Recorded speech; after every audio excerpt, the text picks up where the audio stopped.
بسم اللہ الرحمن الرحیم۔ السلام علیکم ورحمۃ اللہ وبرکاتہ۔ ہم امید کرتے ہیں کہ ہمارے تمام ناظرین و سامعین خیر عافیت سے ہوں گے، اور ہماری دعا ہے کہ اللہ رب العزت ہمارے تمام ناظرین و سامعین کو خیر عافیت سے رکھے، آمین۔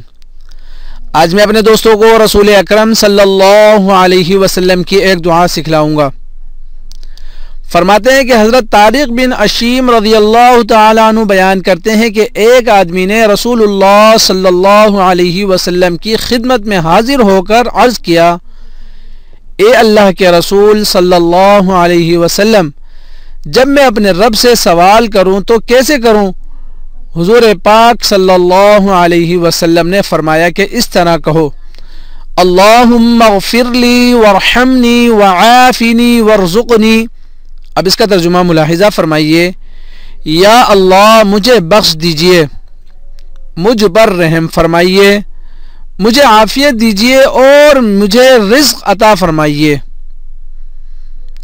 اور اللہ کے نبی صلی اللہ علیہ وسلم نے 4 کا اشارہ کرتے ہوئے فرمایا، یہ کلمات تیرے لیے دین اور تیری دنیا کی بھلائیاں سمیٹے ہوئے ہیں۔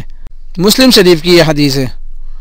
اللہ کے نبی صلی اللہ علیہ وسلم نے کتنی زبردست دعا ہمیں بتائی ہے۔ اب اس کو پڑھنا کیسے ہے؟ انتہائی آسان ہے۔ اللہم اغفر لی وارحمنی وعافنی وارزقنی۔ جو شخص یہ چاہتا ہو کہ اسے رزق دیا جائے اور وہ عافیت میں رہے اور اللہ اس پر رحم فرمائے، تو وہ یہ دعا پڑھنے کا خصوصیت کے ساتھ اہتمام کرے۔ اللہ تعالی مجھے آپ کو اس پر عمل کرنے اور آگے لوگوں تک پہنچانے کی توفیق عطا فرمائے۔ جاتے جاتے میں اپنے دوستوں سے گزارش کروں گا کہ اگر آپ کو ہمارا یہ عمل پسند آیا ہو تو کمنٹ سیکشن میں اپنی رائے کا اظہار ضرور دیجیے گا، اور اگر آپ نے ہمارے چینل کو اب تک نہیں سبسکرائب کیا تو چینل کو بھی لازمی سبسکرائب کر دیجیے گا۔ جزاکم اللہ خیر۔ السلام علیکم ورحمۃ اللہ وبرکاتہ۔